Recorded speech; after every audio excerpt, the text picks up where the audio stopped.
पश्चिम बंगाल में चुनावों से पहले टीएमसी और बीजेपी के बीच खूनी खेल थम नहीं रहा है। कल बर्दवान में बीजेपी के पुराने और टीएमसी से पार्टी में शामिल हुए नए कार्यकर्ता आपस में भिड़ गए, जिसके बाद बीजेपी ऑफिस के बाहर जमकर हंगामा हुआ।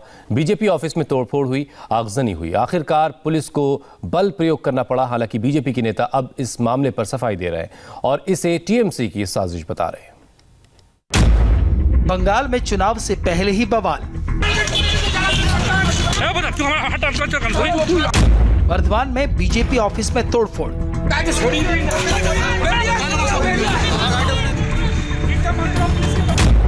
बीजेपी के नए पुराने वर्कर्स में हिंसक झड़प।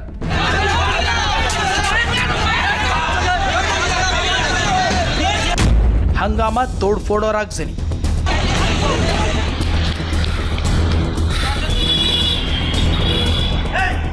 आगजनी, तोड़फोड़ और हंगामे की तस्वीरें पश्चिम बंगाल की हालिया पॉलिटिक्स की पहचान बन गई हैं। जैसे जैसे बंगाल में चुनाव करीब आ रहे हैं, पॉलिटिकल फाइट और बवाल की खबरें आम होती जा रही हैं। टीएमसी और बीजेपी के बीच इन दिनों सियासी घमासान पूरे उफान पर है।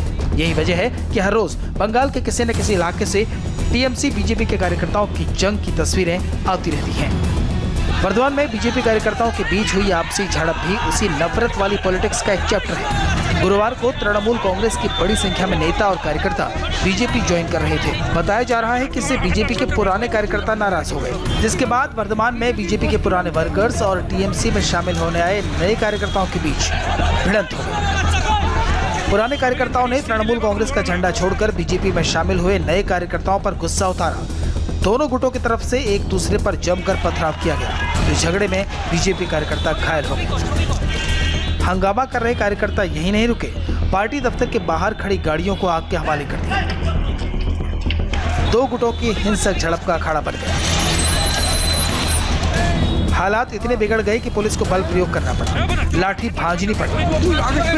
बीजेपी के पुराने कार्यकर्ताओं का आरोप है कि जब से तृणमूल कांग्रेस के लोग पार्टी में आ रहे हैं, इन्हें ज्यादा तवज्जो दी जा रही है। ये लोग सिर्फ नए लोगों को काम दे रहे हैं, पुराने लोगों को पूछते तक नहीं। इसी को लेकर इतना हंगामा हो गया। हम लोग जो पुराने कार्यकर्ता हैं, वो नेता से बात करने यहाँ आए थे। हम लोग मिल बैठकर समाधान करने आए थे। आप देख रहे हैं किस तरह ये लोग ईंट पत्थर मार रहे हैं। ये लोग इसी तरह हंगामा कर रहे हैं, बड़े बड़े पत्थर फेंक रहे हैं, जिसमें दो लोग घायल हुए हैं। एक का हाथ टूट गया है, एक गंभीर रूप से घायल है। गोटा पश्चिम बंग देखो। वहीं बीजेपी के जिला उपाध्यक्ष ने इस पूरी घटना के पीछे टीएमसी को जिम्मेदार ठहरा दिया। बंगाल में बीजेपी के विजय रथ को ये लोग रोकना चाहते हैं। टीएमसी इसे रोकना चाह रही है, लेकिन रोक नहीं पा रही है। काफी पैसा खर्च किया, लेकिन अगर बीजेपी कार्यकर्ता है, वो अगर पार्टी कार्यकर्ता में आता है तो उसके लिए ये एक मंदिर है। इस मंदिर में जिसने तोड़फोड़ की है वो जरूर बीजेपी कार्यकर्ता नहीं है। इसीलिए मैं कह रहा हूं, उनमें जरूर कोई ना कोई विरोधी गुट के लोग छिपे हैं। पैसा लेकर टीएमसी के लोगों ने तोड़फोड़ की है। नेताओं के ये नए आरोप नहीं है। बीजेपी वालों के साथ मारपीट होती है तो वो टीएमसी पर आरोप लगाते हैं। इसी तरह जब टीएमसी वालों की पिटाई होती है तो वो बीजेपी पर साजिश का आरोप लगाते हैं।